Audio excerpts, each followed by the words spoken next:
Halo semuanya, bertemu kembali dengan saya Herbert Sinaga dan kita akan bersama-sama kembali melanjutkan pembahasan topik yang menarik melalui channel ini yang saya sebut dengan The Time is Near atau waktunya sudah dekat.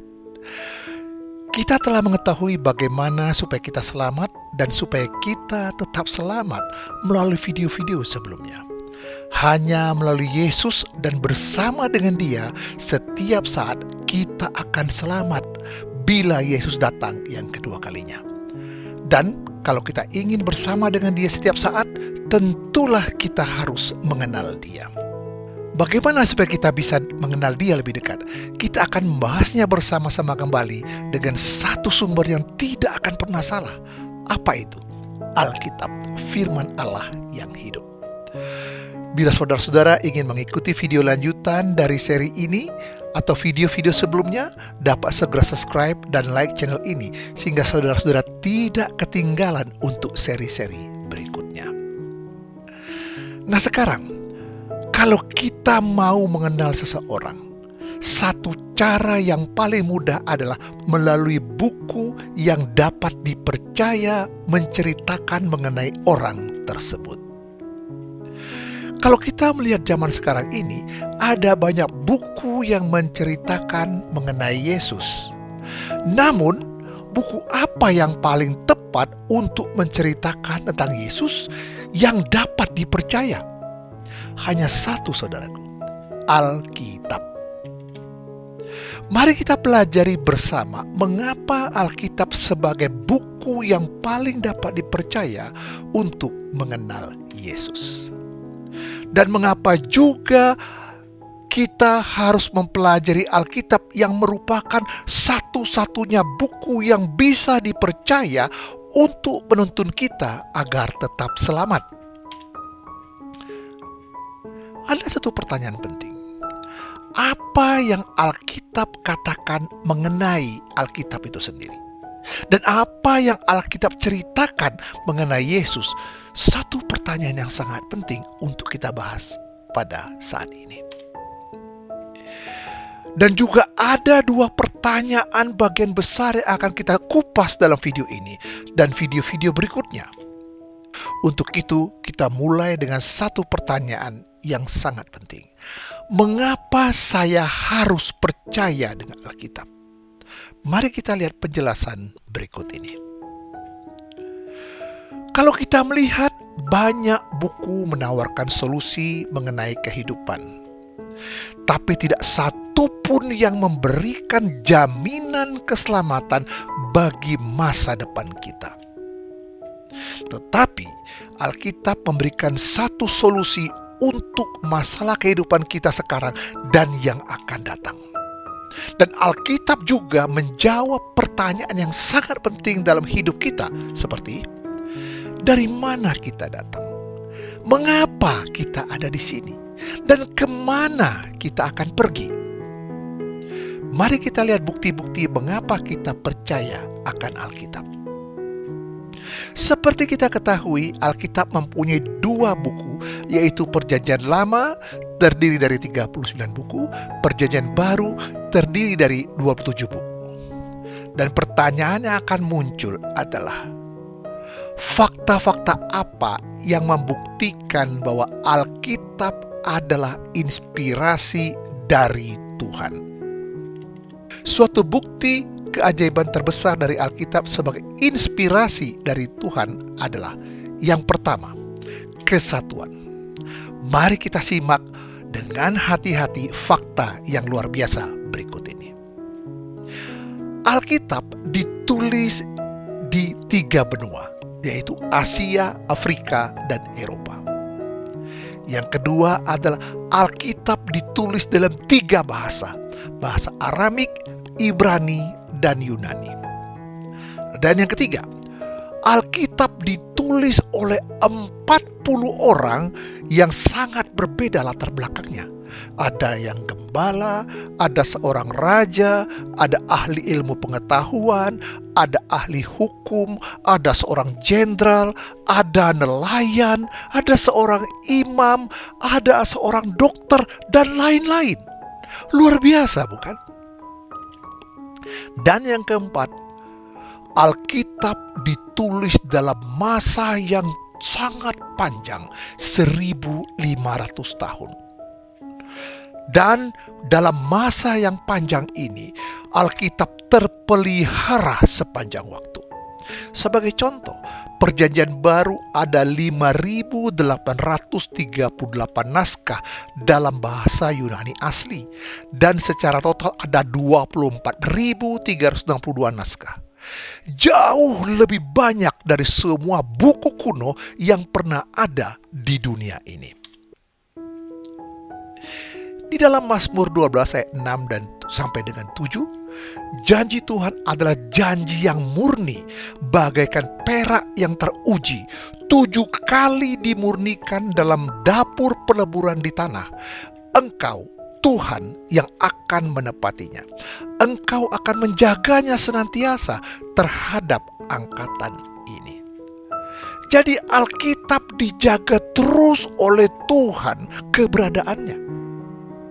Selanjutnya adalah walaupun Alkitab itu berbeda penulis, masa waktu penulisannya, latar belakangnya, kebudayaannya, tetapi tulisannya tidak pernah bertolak belakang satu dengan yang lain. Itu adalah keajaiban terbesar yang pertama. Nah, sekarang apa keajaiban terbesar dari Alkitab yang kedua?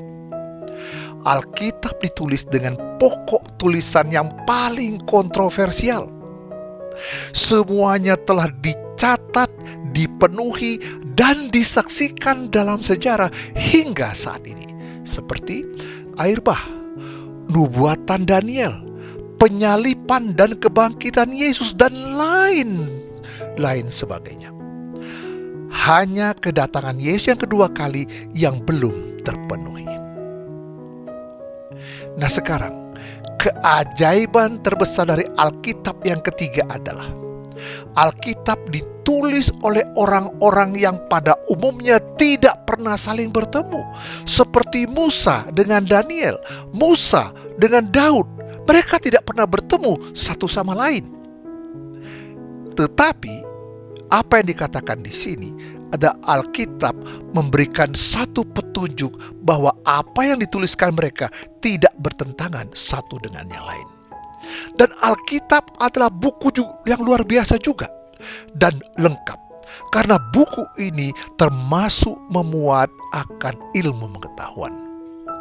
Nah, apakah pernyataan di dalam Alkitab mengenai alam di dunia ini disahkan oleh dunia ilmu pengetahuan? Ya, Roh Tuhan yang menuntun penulis Alkitab selalu menyatakan yang benar. Karena Tuhan menciptakan alam semesta ini, tentulah Tuhan akan memberitahukan apa yang ada di dalam alam semesta ini. Berikut ini beberapa contoh pernyataan Alkitab yang dibenarkan oleh ilmu pengetahuan. Tercatat dalam Ayub 26 ayat yang ke-7. Allah membentangkan utara di atas kekosongan dan menggantungkan bumi pada kehampaan. Ilmu pengetahuan menemukan bahwa bumi tergantung sendiri dalam ruang hampa setelah ribuan tahun kemudian. Padahal hal tersebut telah dituliskan di dalam buku Ayub yang merupakan salah satu buku yang tertua di dalam Alkitab. Yesaya 40 ayat 22 dikatakan, Dia yang bertahta di atas bulatan bumi, yang penduduknya seperti belalang. Dia yang membentangkan langit seperti kain dan memasangnya seperti kemah kediaman. Alkitab telah menyatakan bahwa bumi ini bulat jauh sebelum dibenarkan oleh ahli ilmu pengetahuan. Bahkan pada masa lalu dikatakan bumi ini rata. Tetapi Alkitab telah menyatakan bahwa bumi ini bulat telah dinyatakan jauh sebelumnya. Dalam Ayub 24 ayat 25, ketika ia menetapkan kekuatan angin dan mengatur banyaknya air. Nah, di sini Alkitab menceritakan hal yang lain, di mana Alkitab mencatat ada kekuatan atau berat dari angin yang sebelumnya ilmu pengetahuan belum membuktikan dan saat ini membuktikannya. Nah, itulah yang terjadi, ya. Nah, sekarang pertanyaan yang timbul, apakah pernyataan dalam Alkitab itu akurat? Setelah kita melihat bahwa Alkitab menyatakan ilmu pengetahuan, dan apakah pernyataan dalam Alkitab itu akurat? Yesaya 45 ayat 19. Aku Tuhan selalu berkata benar, selalu memberitakan apa yang lurus. Kalau kita melihat ini, Alkitab selalu menyatakan kebenaran. Kadang-kadang bukti-bukti belum ditemukan untuk membuktikan pernyataan yang ditemukan dalam Alkitab saat itu atau saat sekarang ini. Karena ilmu pengetahuan semakin bertambah dan akan membuktikan bahwa apa yang dituliskan dalam Alkitab itu benar adanya. Dan bukti itu akan muncul satu persatu ke permukaan yang akan membuktikan kebenaran Alkitab itu sendiri. Mari kita lihat bukti-bukti berikut ini yang muncul kemudian. Di dalam Alkitab dituliskan mengenai Sodom, yang ditulis dalam Kejadian 19 ayat 1. Dituliskan juga mengenai kota Niniwe dalam Yunus 1 ayat 1 dan 2. Atau bangsa Het yang tulis dalam Ulangan 7 ayat yang pertama. Selama bertahun-tahun orang ragu bahwa Alkitab bisa dipercaya. Bahkan mereka menyangkal bahwa ketiga kota itu tidak pernah ada. Namun, arkeolog modern memastikan bahwa ketiga kota itu benar-benar ada. Begitu juga dengan Raja Belsasar yang hidup pada zaman Daniel yang pada waktu sebagai Perdana Menteri, dan juga Raja Sargon. Kritikus mengatakan bahwa Raja Belsasar yang dikutus dalam Daniel 5 ayat 1 dan Raja Sargon ditulis dalam Yesaya 20 ayat 1 tidak pernah ada. Tetapi seorang yang bernama Sidney Smith tahun 1924 bersama dengan timnya menemukan sebuah prasasti yang menyatakan bahwa keberadaan raja-raja ini benar-benar ada. Dan satu contoh lagi, orang-orang yang ragu menyatakan bahwa cerita Alkitab mengenai Musa tidak dapat dipercaya yang ditulis dalam Alkitab di dalam Keluaran 24 ayat 4 dan kereta kuda Firaun yang dicatat dalam Keluaran 14 ayat 25 yang mereka katakan itu belum pernah ada pada zaman itu. Namun sekali lagi arkeolog menemukan hal tersebut dan sekarang kita tahu bahwa itu memang ada. Contoh yang lain adalah mengenai Raja Daud dengan Raja Salomo. Satu kali kritikus juga meragukan keberadaan 39 raja-raja Israel dan Yehuda kuno yang hanya diketahui dari Alkitab. Namun sekali lagi, arkeolog menemukan bukti-bukti dan catatan kuno tersendiri yang menyatakan adanya 39 raja Israel kuno tersebut. Ditemukannya benteng Raja Salomo, ditemukannya alat tani dari tanah liat zaman Raja Daud, dan sebagainya.